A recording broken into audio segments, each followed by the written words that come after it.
Moi, je t'ai dit, j'ai commencé l'entraînement en 2009. J'ai galéré jusqu'en 2017. C'est que peut-être que Dieu a voulu comme ça. Mais j'ai tenu bon. J'ai tout entendu, tout vécu. Mais aujourd'hui, tu m'aurais dit que je serais dans le secteur là, je ne l'aurais jamais cru. Encore une fois, je n'ai pas fait de formation là-dessus. Sauf dernièrement. Les gens pensent que voilà quoi. Donc rien n'est impossible. Comme j'ai l'habitude de dire, il y a une seule chose qui est impossible dans cette vie. C'est le fait de mourir et d'être ressuscité. Moi, tant qu'il y a une petite brèche, il y a une possibilité. Et il faut avoir la seule chose, les deux choses, je dirais. Mais même la seule chose, c'est quoi? C'est la foi. Que tu sois croyant ou pas, et la foi en Dieu. Parce que c'est lui qui l'a dit. Il ne t'a pas dit prie et demande-moi. Il t'a dit demande-moi, je te donne. Après, la parole de Dieu est à méditer. Nous tous, on est des pécheurs. On a fait des erreurs. Mais parfois, Dieu te rend l'ascenseur d'une telle manière que tu te demandes, mais qu'est-ce que j'ai fait pour mériter ça? La deuxième des choses, c'est la passion. Quand tu n'es pas passionné sur quelque chose, n'entreprends rien. Va chercher du boulot. C'est pour ça que quand on est dans un secteur, pour réussir, il faut être passionné. Il ne faut pas penser d'abord à l'argent. Pendant que j'ai eu Rafarna, il y a certains produits que j'ai lancés qui n'ont pas aussi bien marché que les autres.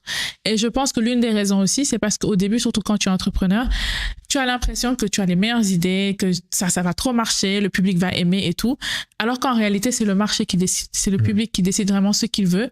Et il faut être à l'écoute plus des personnes, en fait, de ton public, de ton audience et tout. Et pour savoir qu'est-ce qu'ils ont besoin, pour pouvoir leur apporter cette solution. Mais créer une solution pour quelque chose que, voilà, ça ne sert pas forcément à quelque chose aux autres, bon, voilà, tu risques des fois de flopper. Et voilà. Au Canada, tu as travaillé, tu es allé travailler gratuitement. Ouais, après, par là. Car wash. Exactement.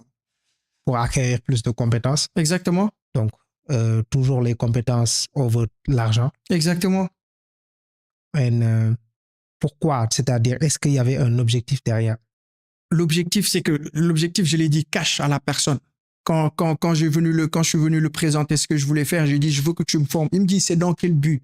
J'ai dit, quand je serai au sommet du game, je vais retourner investir dans mon pays. On t'a formé, ouais. Tu travaillais à l'hôtel Hilton. À l'hôtel Hilton. Et par la suite, tu as pu mettre en place ton propre business. Mon propre business, parce que j'ai arrêté. Quand j'ai maîtrisé le truc, j'ai arrêté chez lui, j'ai lancé mon propre business.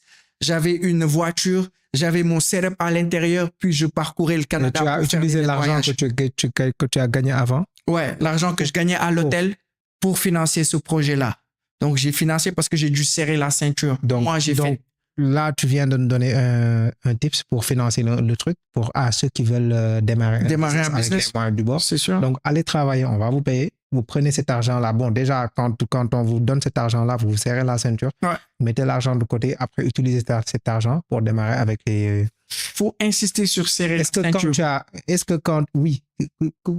Serrer la ceinture, il y a beaucoup de gens qui ont l'habitude de dépenser beaucoup. Comment est-ce qu'on se serre la ceinture? Moi, je te dis, j'ai fait... Il y a des gens qui vont te dire que mais c'est déjà compliqué, je me serre déjà la ceinture, donc ce que je gagne ne me suffit même pas. Dis-toi, moi, j'ai fait, je pense, 3 ou 4 ans au Canada, j'ai jamais acheté d'habits. À part le manteau d'hiver. Et j'en ai acheté qu'une seule fois ou 2. Et les bottes d'hiver. J'ai jamais acheté d'habits, ni de téléphone, ni quoi que ce soit.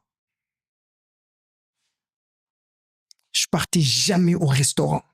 Jamais. Rarement. Je me suis pas fait plaisir. Le même mindset que j'avais en Ukraine, dans la galère, j'ai maintenu ce même mindset au Canada. Privation. J'avais rien. J'avais besoin aussi de rien. Je me suis pas fait de plaisir. Comment est-ce qu'on arrive à un niveau où, c'est-à-dire, est-ce que toi, tu te sentais bien quand même dans ça? Comment est-ce qu'on arrive à ce niveau où ma femme, elle a fait pour moi. Mes parents, ils ont fait pour moi. J'étais en mission. J'avais faim. Je dormais 2 heures de temps par jour.